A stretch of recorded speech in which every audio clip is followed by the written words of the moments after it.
When you start anything, when you start out on a path to anywhere, whether it be to learn something new, to create a business, to become more in shape, the first step, the first day, the first minute, you're excited. You're like, yeah, I'm going to do this. I'm going to kick ass, right? And the next day comes and you're like, man, this is a little tougher. And then you take another step and another step. And maybe you get to Thursday or Friday and you're like, this is pretty hard, man. And then what happens is the enthusiasm from the beginning of the process starts to fade out. You have a lot to offer. The fact that you're still here means that your business is not through yet. People don't do what they know in life, but what they do is they operate within the context of the vision they have of themselves. No matter how big your dream is, make small, tiny steps ahead. You must change what's possible for you. You, and only you, are the subject that impacts the burning desire in your imagination. I'm talking about concrete commitment. I'm talking about the commitment that says, I am going to stay true to what I said I would do long after the mood that I've set it in has left. Because I think we all know in this room, character is not something that we inherit. Character is something we got to wake up every single day. We got to fight and we got to build it. Never, ever, ever give up. You can't let them get you down. You can't let the critics and the naysayers get in the way of your dreams. So you got to ask yourself, what's your why? What motivates you? What pushes you? What drives you? And if that thing is eternal, if nobody has to call you, if nobody has to prize you, if nobody has to reward you, if you are self-motivated and self-regulated, you can have it, you can be it, you can do it. It's necessary you take responsibility for it, that you make it happen, that you don't give up, that you don't take any objection or disappointment or defeats personally, that you keep on keeping on, that you don't decide that I can't make it because you can't see the light at the end of the tunnel. You cannot give up because it ain't what you see. You cannot give up. When you get to the point where enough is enough, when you get to the point where it hurt real bad, when you get to the point you can't take it no more, when you get to that point, doors start opening, opportunities start happening. But what you cannot do is you cannot quit during the process. The earlier you get in the game and get on track, the better life you're going to have. It's you. You got to make that happen.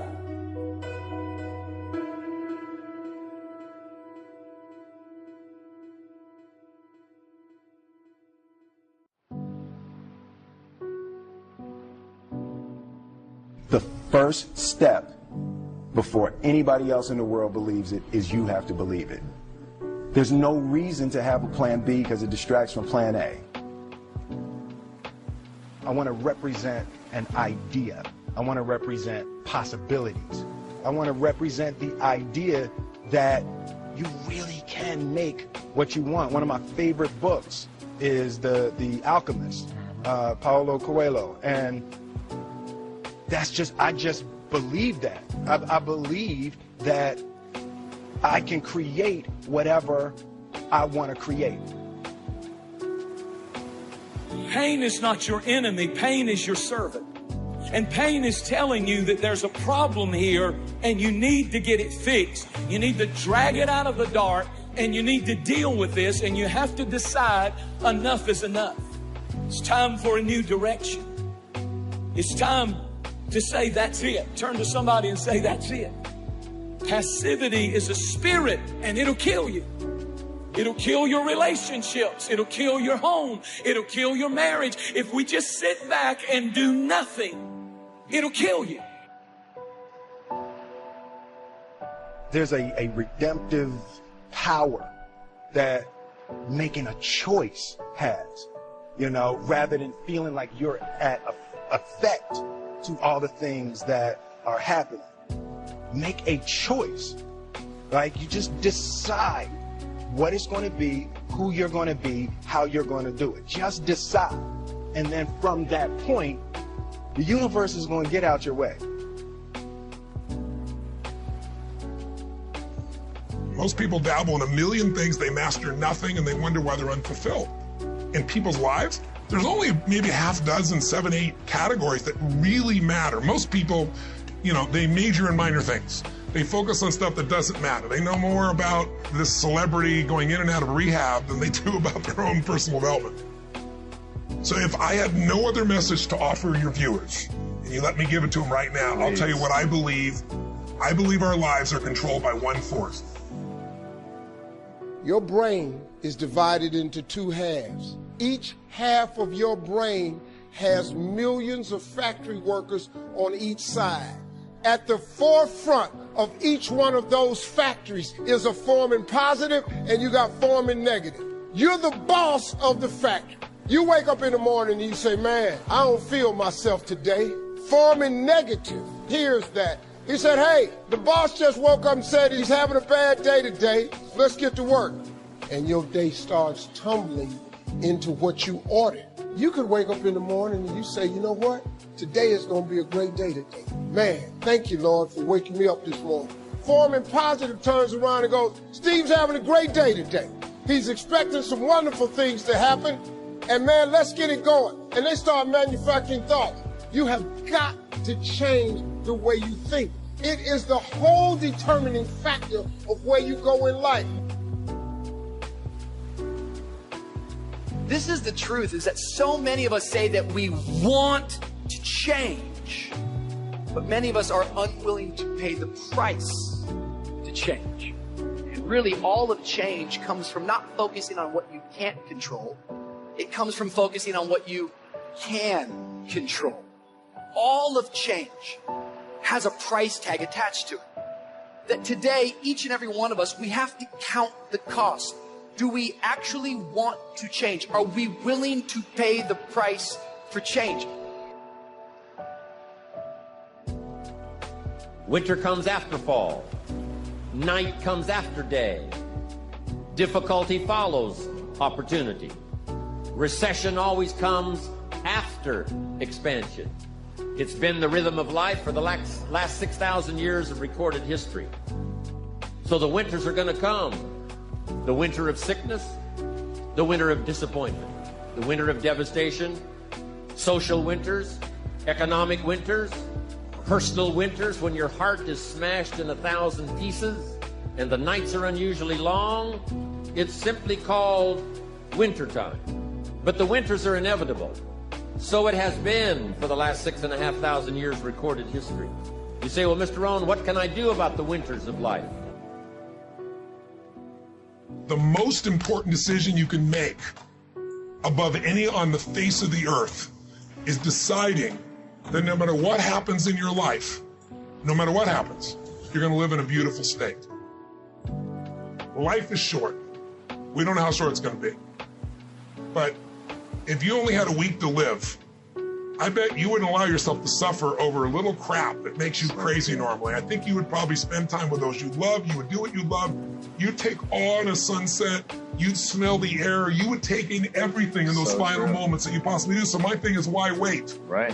Why wait? Why not just decide that if I start to suffer, I know the solution, because suffering is me obsessing about me. You might say, it's not me, I'm worried about my kids because they're not doing well. No, you're worried that you haven't done enough for your kids. It's about you still, right? Yes. You know, you're worried about what was done or what you should have done or what shouldn't have done. And you can end that in an instant by becoming aware of it and saying, I have made the most important decision of all.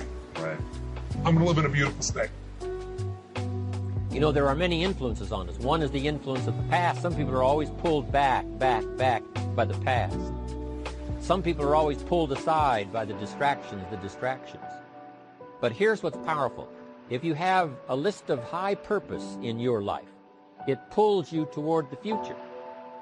And the more powerful the purpose is, the stronger it pulls. And here's the other great advantage if you have purpose for the future. It pulls you through all kinds of challenges and all kinds of difficulties. If you don't have these strong purposes for the future, it's easy to get swallowed by a bad day. It's easy to be almost annihilated by a poor month. And it's easy sometimes to almost disappear beneath the waves of a year that goes backwards if you don't have something to pull you beyond that year.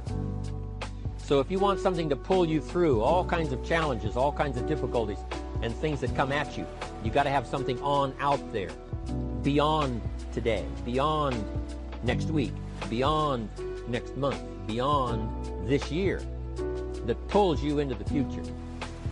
And the clearer it is, the stronger it pulls. The more dynamic it is, the more it affects your life, your spirit, your heart, your soul. It also creates imagination. It gets your mind working on how to achieve that purpose. And if your mind will work, and if your heart works, and if your spirit works, and if you have good input, like good ideas, I'm telling you, there isn't anything you can't accomplish. Until you're willing to bleed to make your dream become a reality, your dream will be just that, a dream. See, so many people talk and talk and talk, but very few walk and walk and walk and turn their walk into a jog and their jog into a sprint, which is okay. But the problem is, they resent those of us who made the choice to put ourselves in position to hoist the banners.